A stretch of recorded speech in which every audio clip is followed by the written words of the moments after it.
हिवाळ्यात आपल्याला हातापायाला मुंग्या येतात. यालाच आपण टिंगलिंग आणि नमनेस ऑफ फीट असं म्हणतो किंवा हँड्स म्हणतो. काय कारण असेल बरं? एका जागेवर सतत बसणे किंवा एका पायावर जास्त जोर देणे किंवा चुकीची बसायची पद्धत किंवा काही इंजुरी झाली असेल लेग्सला किंवा ब्लड शुगर लेवल राईज झाले असेल किंवा डायबिटीस असेल किंवा वजनामध्ये सडन गेन झाला असेल, तर हे कॉजेस आहेत. मग याच्यासाठी काय केलं पाहिजे? सर्वप्रथम हायड्रेशन मेंटेन करणे. पाणी भरपूर प्यायचं आहे. कोमट गरम पाणी पिलं तरी पण चालेल, पण हायड्रेशन मेंटेन ठेवलं पाहिजे.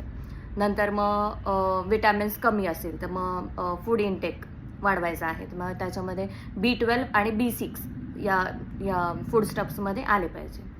नंतर आहे समजा फूटवेअर तुम्ही टाईट फूटवेअर यूज करताय तर मग थोडेसे लूज फूटवेअर यूज करायचे.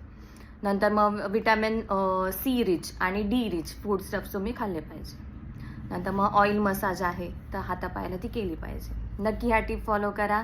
हेल्दी राहा, फिट राहा.